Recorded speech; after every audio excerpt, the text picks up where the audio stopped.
अर्थातच या भेटीसंदर्भात वेगवेगळ्या प्रतिक्रिया समोर आलेल्या आहेत। मात्र सर्वसामान्य नागरिक सुद्धा या भेटी संदर्भात अनेक तर्कवितर्क काढतात आणि ते तर्कवितर्क अर्थातच ही युतीमधली एक प्रकारची मोठी घडामोड असल्याचंच अनेकांचं म्हणणं आहे।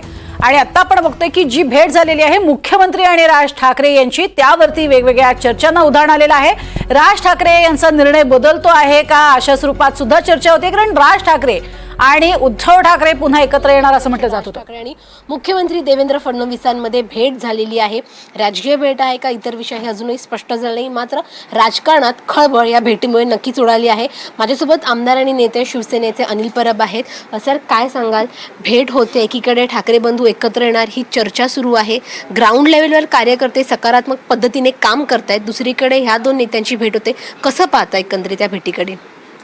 शिवसेनेने उद्धव बाळासाहेब ठाकरे गटाचे प्रमुख उद्धव साहेबांनी या भेटीच्या बाबतीमध्ये, या युतीच्या बाबतीमध्ये आपले संकेत दिलेले आहेत।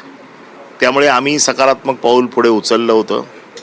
आजही आम्ही कुठली भूमिका अजून जाहीर केलेली नाही। राज ठाकरे आणि देवेंद्र फडणवीस यांची भेट झाली, कशासाठी झाली त्याचा कुठलाही तपशील आमच्याकडे नाही।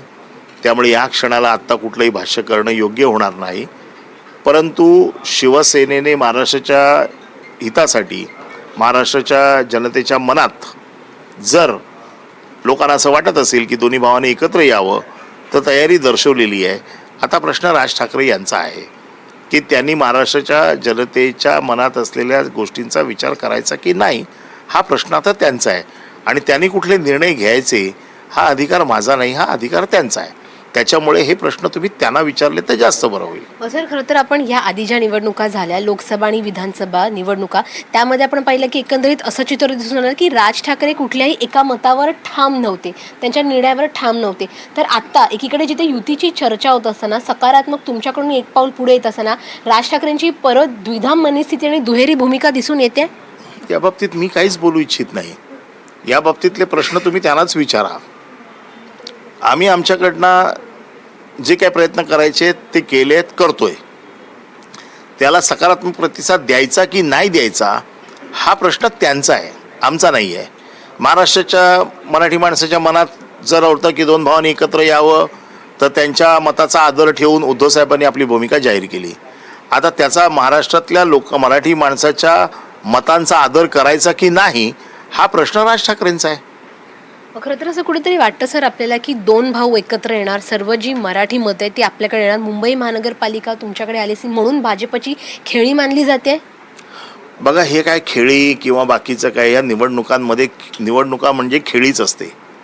आता प्रत्येकजण आपापल्या पक्षाची खेळी खेळत असतो। आम्ही आमची तयारी निवडणुकीची केलेली आहे।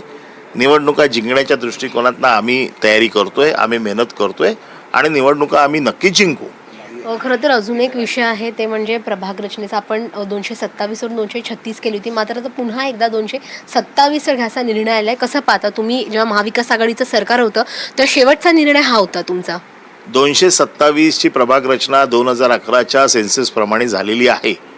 त्यामुळे प्रभाग रचना मुंबईची होणारच नाही आहे, कारण जनगणनेच्या आधारावरती ही प्रभाग रचना झालेली आहे। आम्ही ज्यावेळेला लोकसंख्या वाढली म्हणून 227 236 केले, ते या सरकारने परत 227 केले आणि 2011च्या जनगणनेप्रमाणे ही रचना केलेली आहे। त्यामुळे आता प्रभाग रचना बदलण्याचं काही कारण नाही। सर, शेवटचा प्रश्न, मिठी नदीचा मुद्दा आहे, चौकशा होत आहेत, मात्र कुठेतरी मुंबई महानगरपालिका कॉन्ट्रॅक्टदारांना पाठीशी घालत आहे का? कारण का मुंबई महानगरपालिका कुठेच पुढे येत नाही। ईडीची चौकशी होते, सगळं काही होतं, परंतु मुंबई महानगरपालिकेचं कुठेही चित्र दिसत नाही आहे। मिठी नदीवरून अजूनही राजकारण सुरू आहे का?